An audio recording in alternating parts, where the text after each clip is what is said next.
Halo semuanya, kali ini kita akan belajar mengenai jurnal penyesuaian.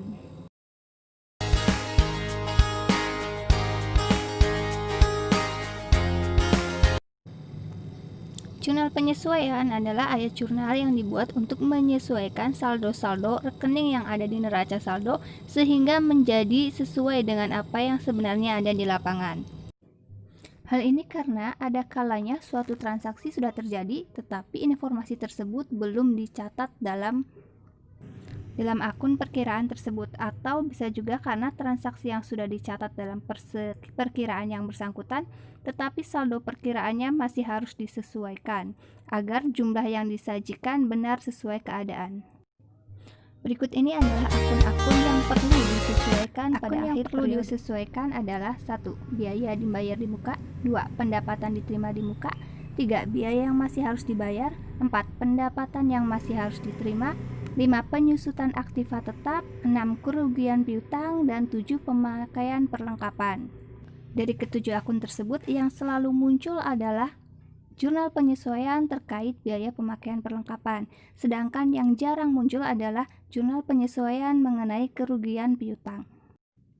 Adapun untuk perusahaan dagang, selain ketujuh akun tersebut yang mesti disesuaikan, muncul juga jurnal penyesuaian tambahan, yakni untuk jurnal persediaan barang, mengingat kegiatan utama perusahaan dagang berkaitan dengan persediaan barang dagang, yakni penjualan dan pembelian barang dagang.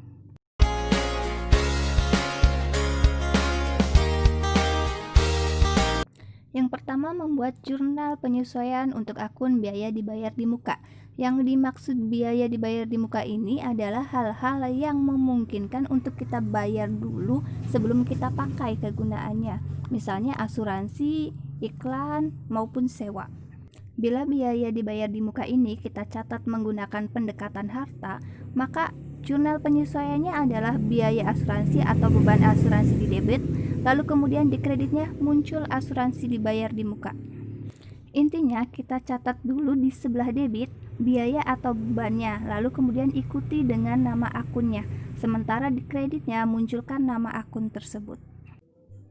Yang berikutnya, bila dicatat dengan pendekatan laba rugi, maka cara untuk membuat jurnal penyesuaiannya adalah kebalikan dari pendekatan harta.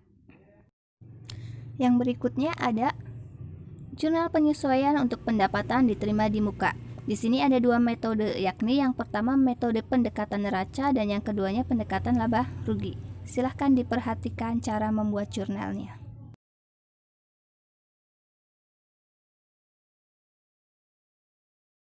Berikutnya ada biaya yang masih harus dibayar dan pendapatan yang masih harus diterima. Untuk biaya yang masih harus dibayar, misalnya saat pembayaran gaji. Bila gaji tersebut belum dibayarkan, maka akan muncul di debit biaya gaji dan di kreditnya utang gaji. Sementara untuk pendapatan yang masih harus diterima, di debit muncul piutang pendapatan tersebut, lalu di kreditnya muncul pendapatan dari pendapatan tersebut. Berikutnya ada jurnal penyesuaian untuk muncul beban penyusutan dan lalu kemudian di kreditnya muncul akumulasi penyusutan. Sedangkan untuk kerugian piutang, di debit muncul kerugian piutang dan di kredit muncul cadangan kerugian piutang. Berikutnya, jurnal penyesuaian untuk pemakaian perlengkapan. Di debit muncul beban perlengkapan dan di kredit muncul akun perlengkapan, dicatat sebesar yang terpakai.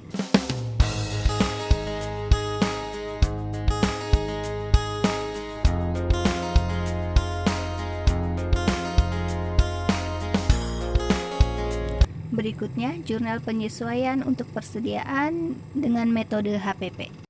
Komponen A dari HPP ini kita catat berkebalikan dengan saldo normal dari komponen tersebut. Yang awalnya saldo normalnya di debit, kita tulis di sebelah kredit, dan yang awalnya saldo normalnya di kredit, kita tulis di sebelah debit. Berikutnya, jurnal penyesuaian persediaan dengan metode ikhtisar laba rugi. Berikutnya, jurnal penyesuaian dengan menggunakan metode ikhtisar laba rugi.